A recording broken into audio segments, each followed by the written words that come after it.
Hi, my name's Phil. I like talking about politics, and I was asked to discuss in the wake of British Steel collapsing the state aid rules because the Conservative government said that EU state aid rules prevent them from saving it.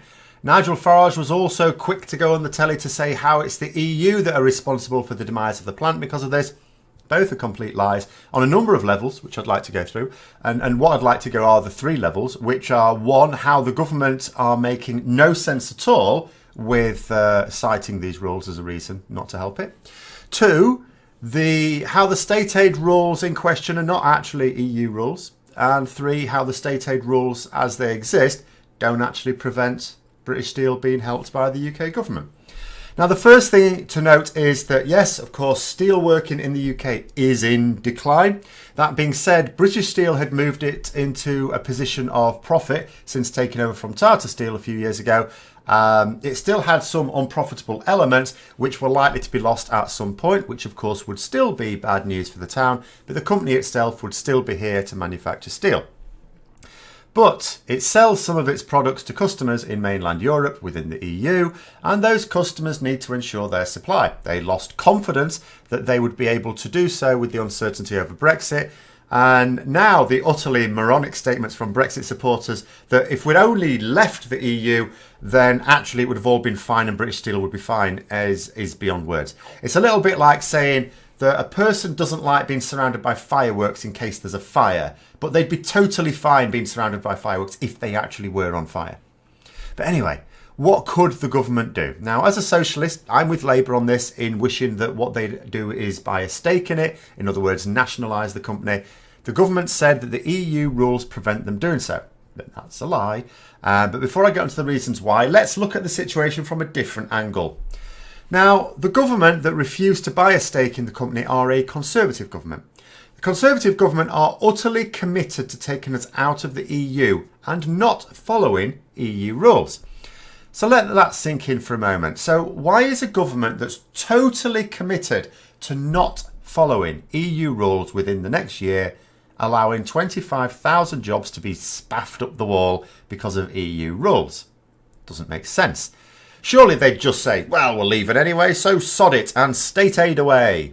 But no, that's not what Conservatives do. The UK spends way less on state aid than other EU countries because state aid is not illegal. There are just rules on how you can do it. Then there's the other aspect of following EU rules. Well, the UK doesn't. Yes, we follow most EU rules, but that's because we came up with quite a lot of them and supported most of the rest. But there's just over 2% of all EU rules that the UK has ever opposed. And, well, we tend to ignore them. Now, I've said that before. I'm not proud of it, and I certainly don't approve of it. But we do it. We don't enforce rules, for example, on taxation and financial transparency properly. We don't allow people in prison to vote, even though EU rules say we should. So why is a country letting tens of thousands of people fear for their jobs, and fear is the right word, because of a rule when they ignore other rules? But that's just one way of looking at it. If you really believed that help was against EU rules. However, it's not that simple. There are state aid rules, that is true, and it does mean that the government can't just bail out companies willy-nilly, certainly, and those rules are part of the EU framework.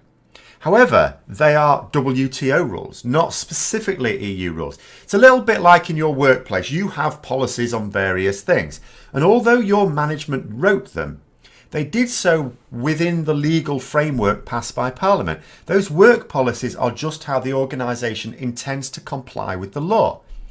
EU state aid rules are just a reflection of WTO state aid rules and how they intend to apply them in the EU. So Farage blaming the EU was a complete lie because they are WTO ones that he approves of, he says. So if we left the EU, we would still be subject to exactly the same rules because we're a member of the WTO. The difference is if we breach the rules in the EU, then the European Court gets involved. But if we breach them as purely a member of the WTO, then other nations are permitted to take unilateral punitive action against us, which is of course going to be more arbitrary and much messier. But it's not actually in breach of any state aid rules to help out British Steel, EU or WTO. Yes, it's true that governments are not supposed to throw money at things that might give them a competitive advantage, even though they do it all the time with companies of Tory donors. However, there are caveats, and some definitely apply to British Steel. So the government can buy interest in a company if it makes commercial sense. The Labour government did this with Royal Bank of Scotland, for example, and still have a controlling interest. It didn't matter that the bank at the time was making a hefty loss. It was possible to get it back into profit, and that's a good enough qualifier for the yes, it's commercially sensible to do this. You're just not supposed to prop up a company that's unsustainable in a commercial sense. Now, with British Steel, the cause of the problem is the threat of leaving the EU without a deal that would allow its European customers to have a reliable supply. Given that the governments say that they are keen to get a deal with the EU, they could easily argue that the company will return to profit as soon as Brexit is sorted out and everyone's happy again. Now, if the argument was good enough for purchasing Royal Bank of Scotland, well then surely it's good enough for British Steel.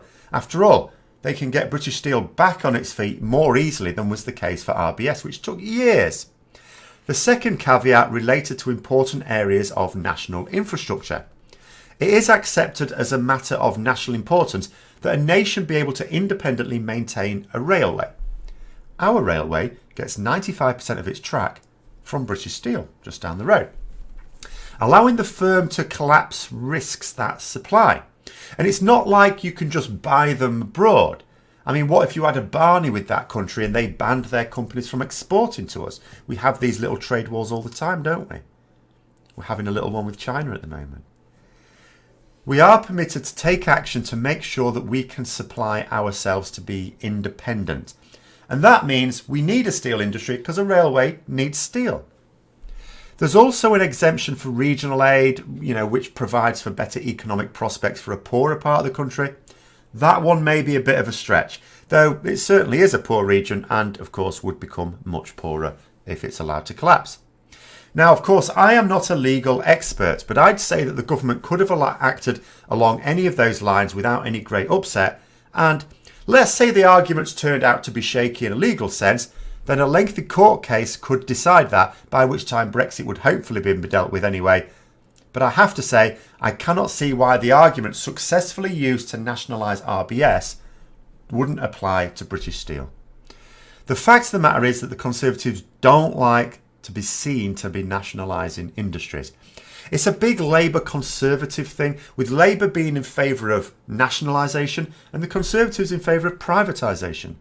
Sometimes those in the centres fudge it a little bit in terms of their respective parties' aims, but the parties at the moment have swung to their poles. And this would be a very high-profile nationalisation. I mean, this Conservative government has already nationalised private companies at least 3 times, one of them this month. But it was low-key, didn't really show up on the news. British Steel would be nationalised by a Conservative government in full view of a polarised public. And I think that's why they're throwing up this state aid smokescreen. Now, that's not to say the government aren't doing anything to help. One thing that confused the hell out of me yesterday was the reports kept saying that the plant had been placed in liquidation. No, that's really bad.